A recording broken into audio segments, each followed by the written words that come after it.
Hello, everybody. I'm a practicing therapist and I work with a lot of individuals with attachment wounds. Today, I'm going to talk about signs in avoidant, particularly more dismissive avoidant, but it can be fearful avoidant that is leaning more dismissive. We're going to talk about the signs that an avoidant doesn't love you, even though you may think they do. And I know that can be hard to swallow. I also want to mention this is just a generalization.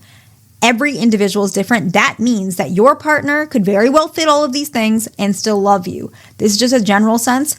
This is also not meant to be manipulative. I just want people to understand. I really want to help people stay together as couples. So let's first talk about what an avoidant is so we can kind of understand how this fits with an avoidant. Avoidant individuals tend to struggle with committing to other individuals. They tend to struggle with being vulnerable. They tend to struggle with giving up their independence.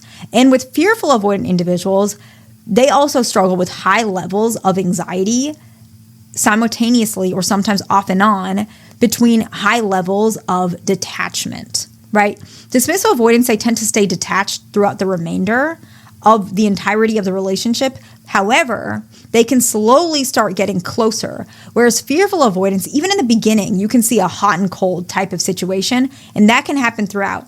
I do notice fearful avoidants tend to have more volatility in their past, and they tend to portray that and actually show that in their relationships. Unfortunately, a lot of fearful avoidants can be more manipulative, and they can actually be more abusive than dismissive avoidance. However, that doesn't always have to be the case. Both individuals can struggle with control issues as well, but it's more common with fearful avoidance. Now let's go ahead and look at the signs of where an avoidant doesn't love you, but you may think they do. And so let's go ahead and get into that. The first one is they mainly reach out to you when they want something from you, like a favor. But when you want something from them, they're not available. And this is very different from an avoidant that loves you or is going to love you, because avoidants really are good with gestures and like acts of service type of gestures, and they're able to reciprocate that really well. So an avoidant may be very comfortable being there when you need them. So I had one avoidant that said to me in a session where he was like, I care about my partner so much, but she doesn't know it. And I asked him, what is the reasons that you think she doesn't know it? And he says, I think it's because I don't tell her enough, but I'm always there when she needs me. He even said, like, even through a snowstorm or a thunderstorm, I would be there if her car, her tire needed changing. Like, I would drop everything and be there for her. So I don't understand why she doesn't know that I care. So if an avoidant cares, they will do as much as they can for you. So the fact that an avoidant individual is only reaching out when they need something from you, and when you need something from them, they're nowhere in sight, usually is a sign that they don't love you and they may be using you. That's not always the case, but it's something to keep in mind. Now, the other thing is a lot of avoidants are very direct and clear. So if an avoidant individual apologizes with large gestures instead of honesty, change, or just saying that they don't want to change, that is better than an avoidant who is showing large gestures and not showing real change or admitting they don't want to change, right? So an example would be let's say after they hurt you, they buy you flowers, but they don't really talk about the topic. Whereas maybe an avoidant who loves you, they will say they don't want to talk about it, or they don't want to change, or they'll say, I admit that I hurt you. I don't really understand how you're feeling. They'll be more honest. Whereas a person who gives large gestures, they're just trying to win you back without actually nurturing the relationship. So some avoidants do that and they can still love you, but it's not a good sign. It's really not. The next one is they don't notice that they've hurt you, or they pretend they don't see it.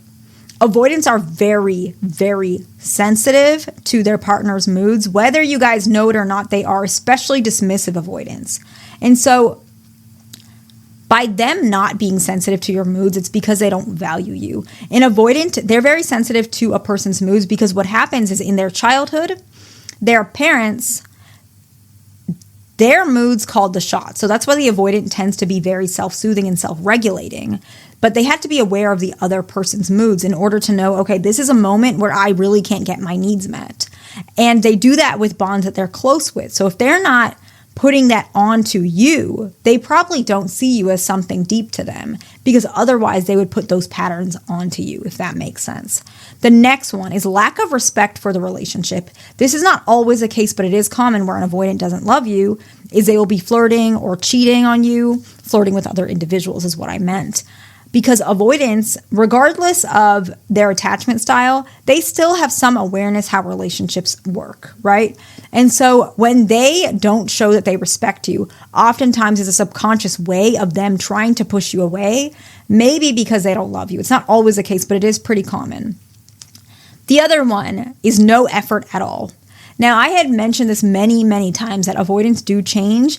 It's usually slow and it's usually very subtle, but there usually is some effort. Even in the first year, there's some adjustment. If we're seeing a partner that has no effort at all, especially after years, this is likely a sign that this person does not love their partner, because avoidants do have the ability to change. And a lot of avoidants want to change, but they just don't always know how. So you can see them trying to make effort. It's just very slow. But if an individual has no effort at all, usually it's because they don't care enough. They don't care if the relationship ends or not. They genuinely could care less. And that usually means the individual is just using you. Sometimes this may mean that they're not really even avoidant. They just don't like you. And that's hard to hear. Now, that's not always the case, but I just really I want to help you guys. And being honest is part of me helping you. I can't always sugarcoat things. I don't want to sugarcoat things. And so I did want to bring that up. The next one is the relationship progressed really, really fast in the beginning. Started with a lot of intimacy, a lot of promises, a lot of commitment. And you guys may have even committed.